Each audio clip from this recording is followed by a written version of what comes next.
This is Algebra 1 spring test number 7 for week 7. Really only test number 5, but test for week 7 study guide. Number 1 says Tom has a collection of 27 CDs and Nita has a collection of 15 CDs. Tom is adding 2 CDs a month to his collection while Nita is adding 4 CDs a month to her collection. Write and graph a system to find the number of months after which they'll have the same number of CDs. Let X represent the number of months and Y represent the number of CDs. Well, your first one, if we look at Tom's situation, it says he has 27 and he's adding 2 CDs a month. So it says to let X represent the number of months. So 2X is going to be 2 times the number of months plus Tom started out with 27 equals Y. Or we could even write it and make it look even better and say Y equals all of that. And that's something that we can graph a whole lot easier. The other one says Nita has 15 CDs. She begins with 15.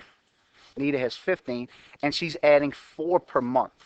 So, again, how much she has equals 4 per month is 4 times the amount of months plus 15. So we have 2 equations that represent our system here.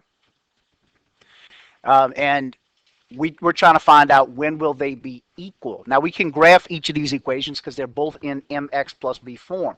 So if we graph this, it'll look something like this.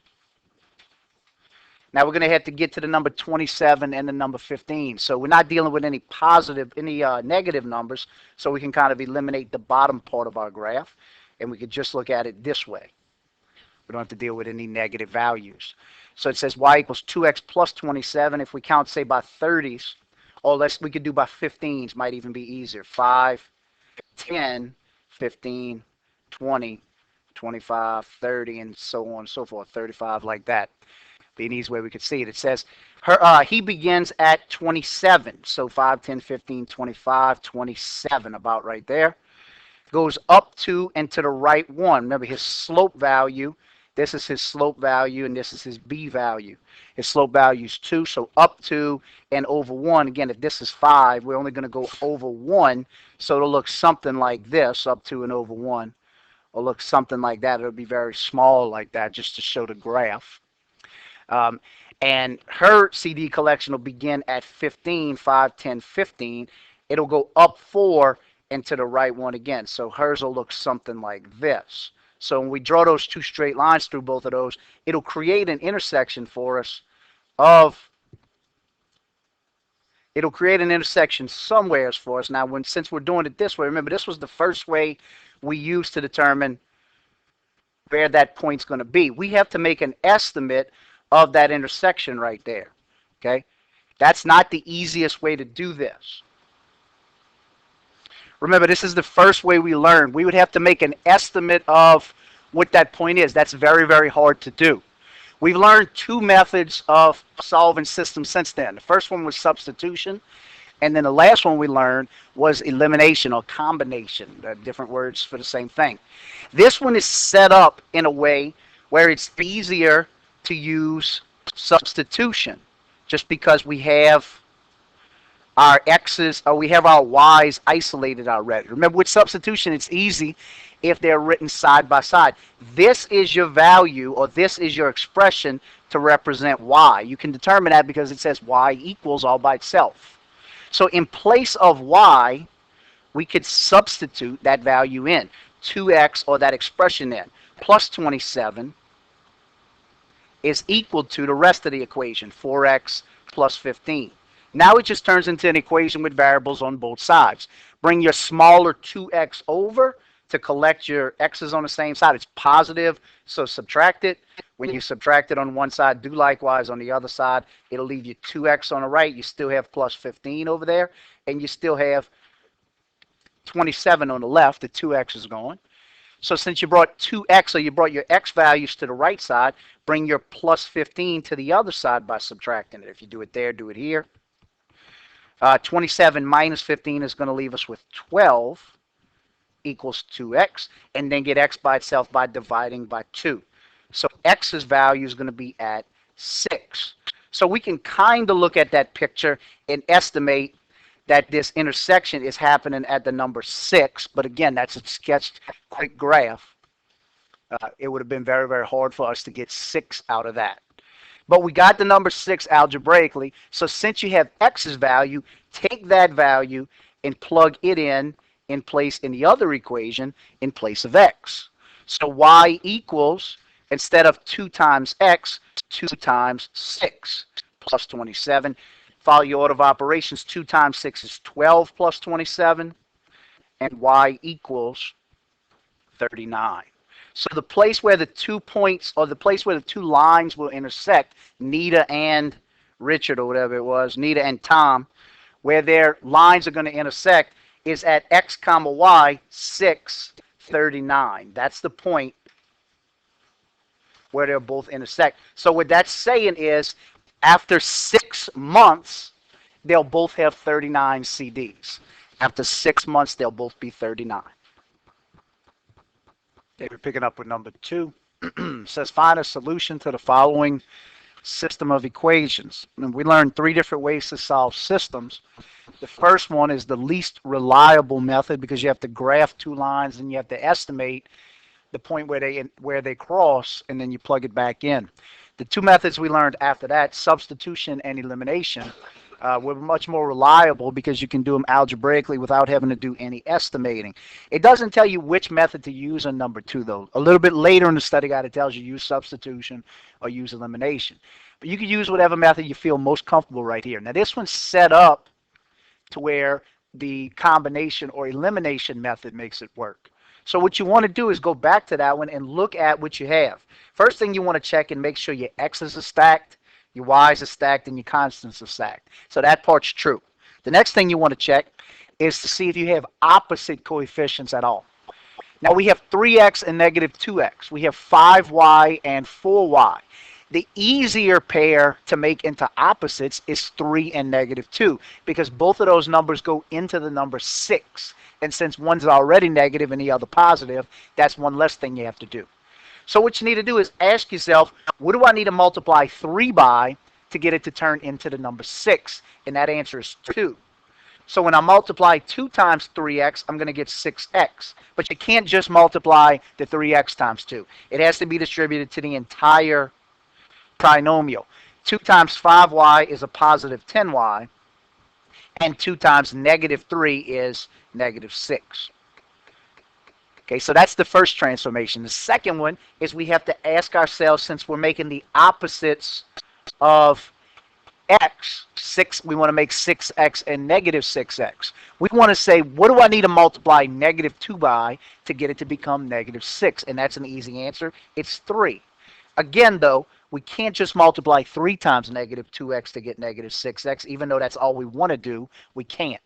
We have to multiply 3 times everything. Times 4y is 12y, and times 2 is 6. So now we have 2 equations that our x's are stacked, our y's are stacked, and our constants are stacked. And we have opposites out of one of the coefficients. We have 6 and negative 6. So since those 2 things are true, draw yourself a line on top to where you don't pay attention to the equations above it, and a line on bottom to where you know we're going to combine those 2 equations. 6x and negative 6x, when you combine them, it's 0 x's. We eliminated that. That's what we wanted to do. 10y and 12y is going to be 22y. And negative 6 and positive 6 is 0. That part eliminated too. I wrote in a 0 to where we'd have a placeholder.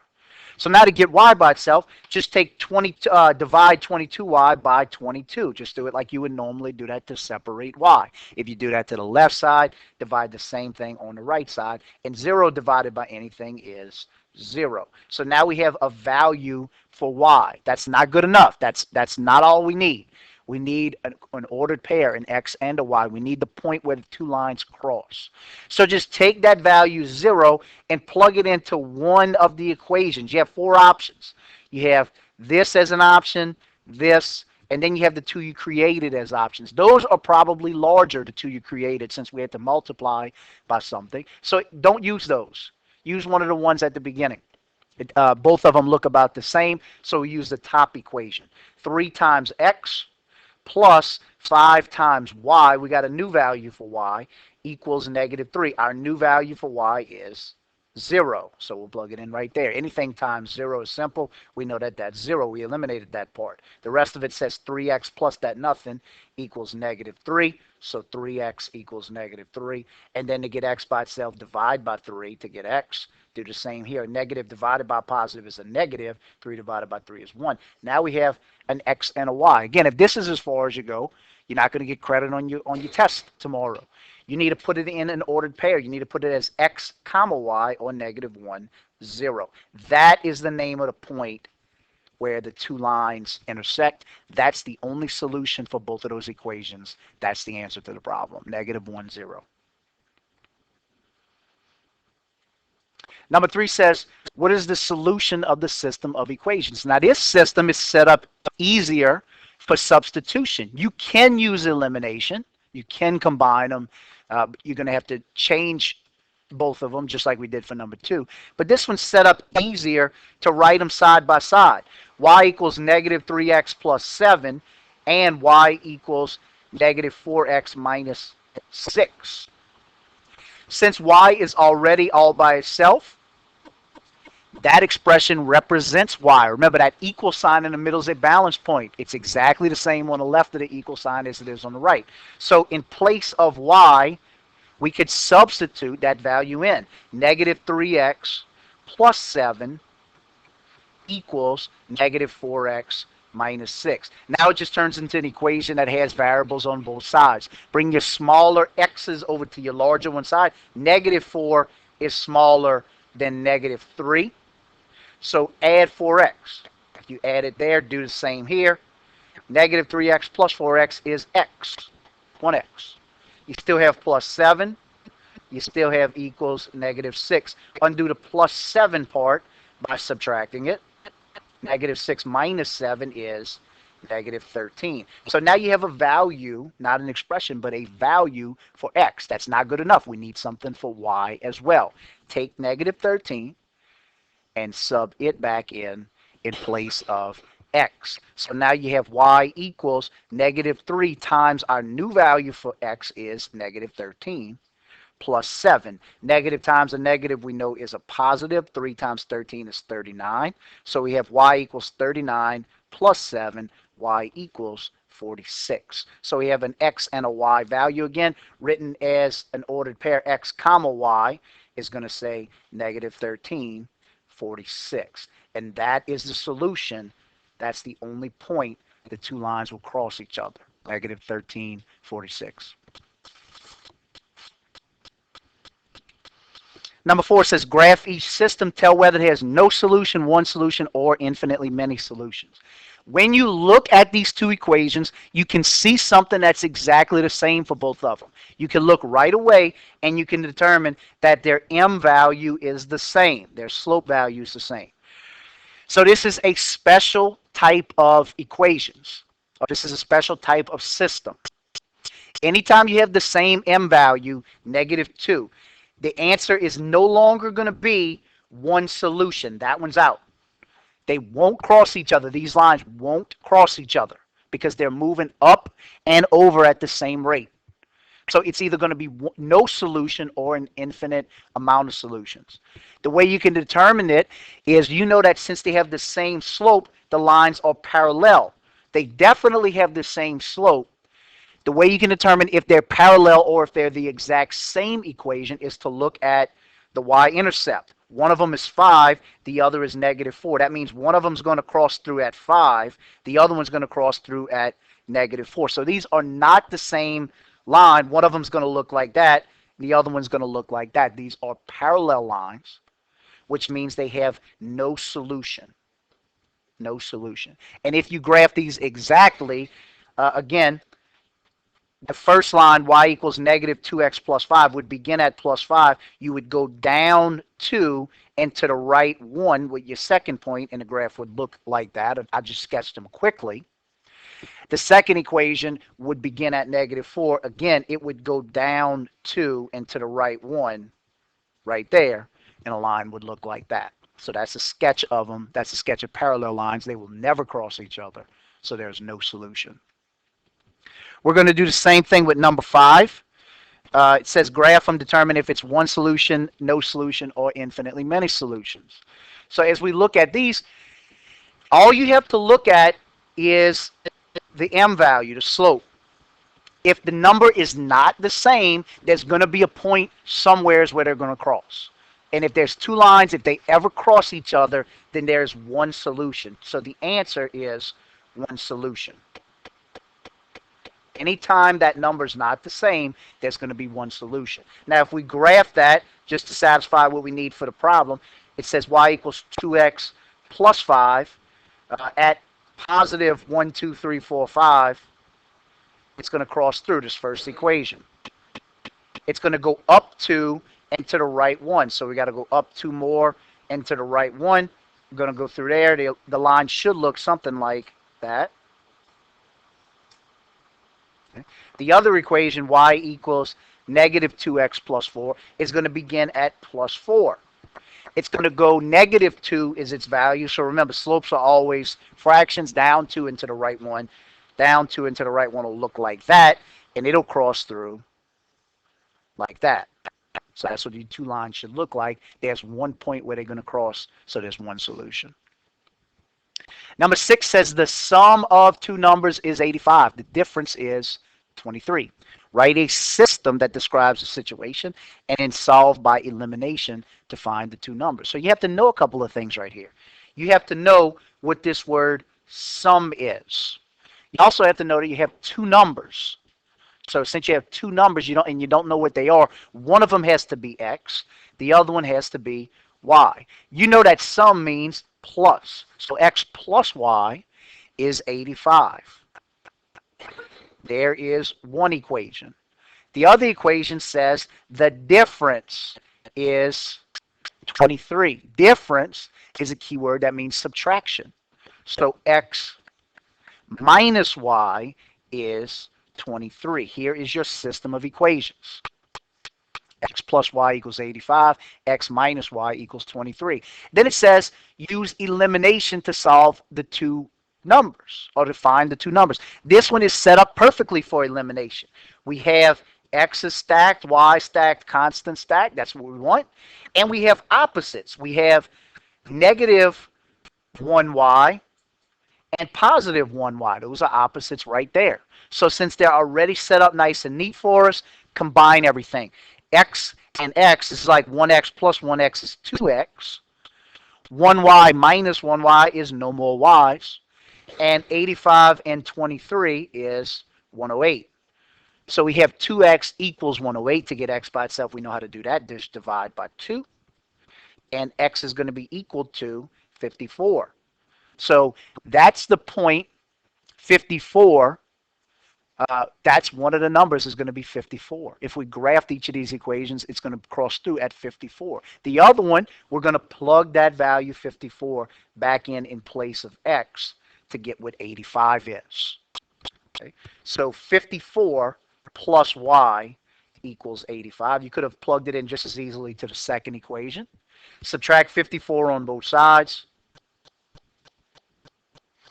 And you get y's value is 31. So you have x and you have y. Again, written as an ordered pair would say 54, 31. But since the way this problem is set up, it's just asking you what are the two numbers? What is x? It's 54. What is y? It's 31. That's the only two numbers that make both of those situations true.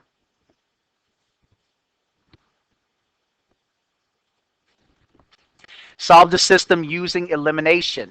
6x plus 3y equals negative 12. 6x plus 2y equals negative 4. X is a stacked, y is a stacked, constants are stacked. You don't have opposites though. We have the same coefficient 6 and 6, so all we need to do is multiply one of the equations by negative 1. I'm going to multiply the top equation by negative 1. It would work just as easily to multiply the bottom equation. Negative 1 times 6x is going to be negative 6x. Negative 1 times 3y is negative 3y. and negative 1 times negative 12. We know a negative times a negative is a positive. So that equation is now negative 6x minus 3y equals 12. Bring the other equation down just like it is. 6x plus 2y equals negative 4. Now you have two equations with opposite coefficients. 6x and negative 6x will eliminate. That's what we wanted to do. Negative 3y and positive 2y is negative 1y. And 12 and negative 4 is positive 8. So get y by itself by dividing by negative 1. And y is negative 8. So there's your y value. Take your y value, plug it back into one of the other equations. You have three options now, not four because we didn't change one of them. But they'll all work exactly the same. If they all look the same, just plug it into the first one, making it easy. 6x plus 3 times y is negative 8 is equal to negative 12. Simplify this. 3 times negative 8 is negative 24. So you have 6x minus 24 is 12. Add 24 to both sides, and you get 6x equals 36. Divide by 6 on both sides to get x is equal to 6. So x comma y will say 6, negative 8. That is your solution. 6, negative 8.